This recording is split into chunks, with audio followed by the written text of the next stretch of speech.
Morning students, welcome back. आज जो है हम शिफ्ट के बारे में बात करेंगे। प्रीवियस क्लास में हमने मोमेंट्स के बारे में बात की थी, अभी हम जो है शिफ्ट के बारे में बात करेंगे। मैंने आपको इनकी थ्योरी जो है वो बहुत ही अच्छे से बताई थी। शिफ्ट एंड सप्लाई कर्व के बारे में हम बात कर रहे हैं। आपको मैंने इनकी थ्योरी जो है बहुत ही अच्छे से क्लियर कराई थी। अगर आपको वहाँ से रिलेटेड कोई भी प्रॉब्लम हो तो आप पूछ सकते हैं। मैंने थ्योरी को अलग से बढ़ाया, साथ में फिर बाद में डायग्राम को अलग से बताया, इसलिए बताया है कि आपको हर एक चीज़ को पढ़ने के लिए टाइम मिल जाए, ठीक है। क्योंकि हमारा सिलेबस तो कवर होने वाला है, अभी आपको कोई प्रॉब्लम आने वाली नहीं। ये लास्ट चैप्टर है, इसके बाद जो भी आपके बुक में दिए हुए वो सब रिड्यूस कर दिए गए हैं, यानी फॉर्म्स ऑफ मार्केट और मार्केट के बारे में जितना भी था वो आपके डिलीट हो चुका है पोर्शन। प्रोड्यूसर इक्विलिब्रियम की भी कुछ चीज़ें डिलीट हुई थी, बट वो मैंने इसलिए कवर कराई बिकॉज वो आपके आगे काम आएगी। उसको अगर मैं नहीं पढ़ाती तो सप्लाई आपको समझने में थोड़ी प्रॉब्लम होती। तो प्रोड्यूसर्स को तो हम कवर करके चलेंगे, उसको हमने जो लिया है वो टॉपिक मैंने पढ़ाया है, इसलिए आपके सिलेबस में आएंगे, ठीक है। बट आपके जो लास्ट जो चैप्टर्स हैं दोनों वो रिड्यूस हो गए हैं, डिलीट हो गए हैं, तो उनको हम नहीं पढ़ेंगे अब।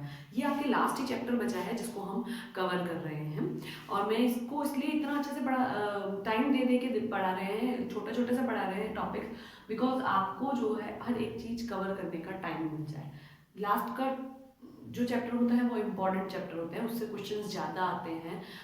बड़े मार्क्स के क्वेश्चंस हम कह सकते हैं कि 6 मार्क्स 5 मार्क्स के क्वेश्चंस जो है वो उनसे पूछे जाते हैं, तो इसीलिए आप हर एक चीज़ को क्लियर लेके चलें, ठीक है।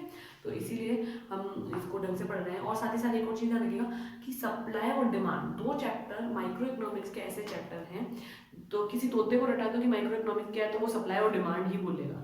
तो आपको ये चीज़ बहुत अच्छे से आनी चाहिए, इसीलिए मैंने इसको यहाँ पर इतना अच्छे से कवर करवाया, ठीक है। आज हम शिफ्ट के बारे में बात करेंगे। तो शिफ्ट इन सप्लाई कर्व में दो तरह की शिफ्टिंग आती है, एक आती है इंक्रीजिंग वाली, ठीक है, और दूसरी आती है आपकी डिक्रीजिंग वाली। इंक्रीजिंग वाली को आप बोलते हैं फॉरवर्ड शिफ्ट, ठीक है, और इसको आप बोलते हैं बैकवर्ड शिफ्ट।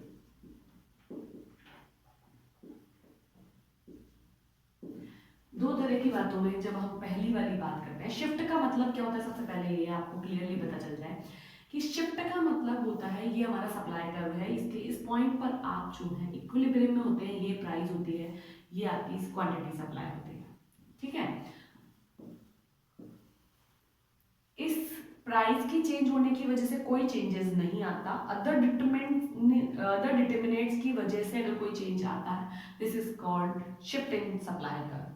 मान लीजिए कि टेक्नोलॉजी चेंज हो गई, मान लीजिए कि सप्लाई इंक्रीज करनी है क्योंकि डिमांड बढ़ चुकी है, तो इंक्रीज करने की सिचुएशन में मेरा कर्व शिफ्ट हो जाता है, यानी नया कर्व आता है। सेम प्राइस पर अगर सप्लाई का इंक्रीज हो जाता है तो वो हमारी क्या होगी, शिफ्ट इन सप्लाई कर्व। मैंने अभी सिर्फ शिफ्ट के बारे में बात की, इंक्रीज और डिक्रीज के बारे में हम बाद में बात करें। शिफ्ट का मतलब होता है इस कर्व से अपने आप को ऊपर और नीचे दोनों में से किसी भी तरफ शिफ्ट करना। आप इसके किसी पॉइंट पर अगला इक्विलिब्रियम नहीं बनाएंगे, नए कर्व पे नया इक्विलिब्रियम आएगा, प्राइस में कोई चेंज नहीं आता। यहाँ does not change in price, price is does not change, कभी भी प्राइस में चेंज नहीं आएगा, ठीक है। अब हम यहाँ पे बैकवर्ड और फॉरवर्ड शिफ्ट यानी इंक्रीज इन सप्लाई कर्व और डिक्रीज इन सप्लाई कर्व के बारे में बात करें। पहले टेबल के बारे में बात करते हैं। अगर हम इंक्रीज इन सप्लाई कर्व की बात करेंगे तो ये हमने प्राइस ले ली, ये हमने सप्लाई ले लिया, ठीक है। प्राइस अगर आपकी 100 रुपीज है तो 100 सप्लाई में करती हूँ, प्राइस 200 हो गई तो सप्लाई भी 200 हो जाएगी। ऐसा होना चाहिए क्या? नहीं, ऐसा नहीं होगा। यहाँ पर प्राइस 100 ही रहेगी। मैंने अभी भी कहा कि शिफ्ट में जो है आपके price does not change, price में चेंज नहीं आता। तो सेम प्राइस पर अगर सप्लाई इंक्रीज हो गई है, this is called shift in supply curve, ठीक है, और इंक्रीज हुई है, this is called increase in supply curve. ये हमारा डायग्राम हम बनाते हैं।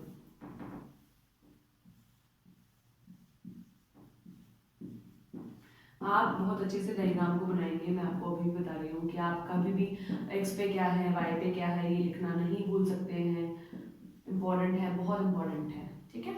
अब हम जब इसका कर्व बनाएंगे तो ये हमने रख लिया 100, ये हमारा हो गया 200,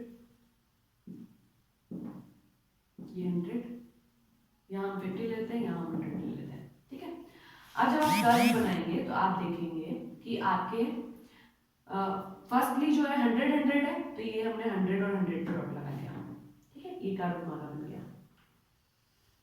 ये हमारी 100, ये हमारी 100, ठीक है, ये आपको पॉइंट मिला। हम इसी ए पॉइंट बोल सकते हैं इसको। इस पॉइंट पर हम अब नहीं रह सकते, इस कर्व के कोई भी पॉइंट पर हम नहीं रह सकते, ठीक है। अगला आपका फिर 100 और 200 है, तो ये यहाँ आगे डॉट, डॉट चेंज हो गया, इस पे आप कर्व बनाएंगे पूरा, ये S1 होता है।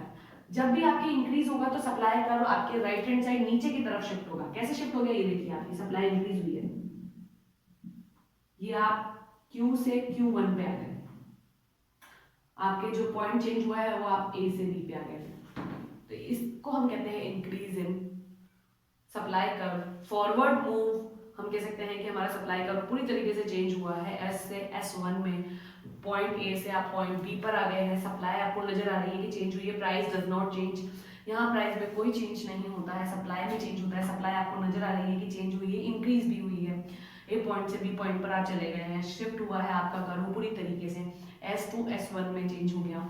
S1 जो है वो इंक्रीज हुआ है बिकॉज नजर आ रहा है कि आप राइट हैंड साइड नीचे की तरफ शिफ्ट हुए हैं। This is called increase in supply.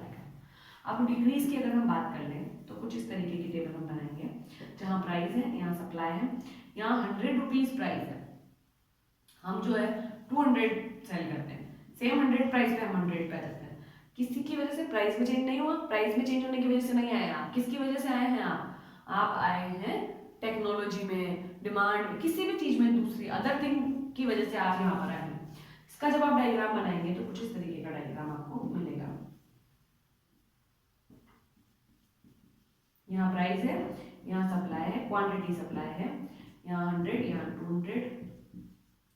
जब आप देखेंगे कि आपका 100 पे 200 है, आपका कर्व यहाँ है, ये हमारा सप्लाई कर्व है, इस पॉइंट पर आप इक्विलिब्रियम में है, ए पॉइंट। चेंज क्या हुआ है 100 to 100, यानी हमारा जो शिफ्ट है वो पूरा चेंज हो जाएगा। 100 to 100 में हम यहाँ इसी कर्व के इसी पॉइंट पे, सॉरी आप स्केल से बनाए ताकि आपको बहुत ही अच्छे से डायग्राम देखने को मिले। S1, अब आप देखेंगे कि आपकी सप्लाई कम हो गई है, हो गई है क्या? आप देखेंगे कि आपका कर्व ऊपर की तरफ right hand side left hand side shift हुआ है, आप पॉइंट बी पर आ जाते हैं। This is called decrease in supply curve, backward move, backward आप पीछे की तरफ शिफ्ट हुए हैं। डायग्राम की प्रैक्टिस करना बहुत जरूरी है। शिफ्ट का मतलब आपको समझ में आ गया होगा कि कर्व नया आता है, प्राइस डज नॉट चेंज। जब आपके प्राइस में चेंज हो बिल्कुल भी चेंज नहीं होता और उसके बावजूद भी सप्लाई में चेंज होता है तो हम शिफ्ट करते हैं, ठीक है। अब प्राइस में चेंज नहीं हुआ और सप्लाई अगर इंक्रीज हो गई है तो उस सिचुएशन में हमारी इंक्रीज इन सप्लाई यानी फॉरवर्ड शिफ्ट आएगा। अगर हमारी प्राइस में कोई चेंज नहीं होता और सप्लाई किसी भी कारण से, अदर थिंग्स की वजह से, अदर डिटर्मिनेंट्स की वजह से पीछे की तरफ खसक जाती है यानी डिक्रीज हो जाती है, तो this is called decrease in supply curve. Supply curve इस सिचुएशन में ऊपर की तरफ लेफ्ट हैंड साइड शिफ्ट होगा। डायग्राम की प्रैक्टिस करना कंपलसरी है, बहुत ही अच्छे से मैंने आपको बताया है। अगर आपको फिर भी कोई प्रॉब्लम आती है बेसिक में आप पूछ सकते हैं, ठीक है। अच्छे से बनाइएगा, अच्छे से करिएगा, रिलेटेड कोई भी प्रॉब्लम हो आप कंसल्ट कर सकते हैं। ओके स्टूडेंट्स, डायग्राम की प्रैक्टिस इंपॉर्टेंट है। Thank you. अगर रिलेटेड प्रॉब्लम हो आप पूछ लीजिएगा।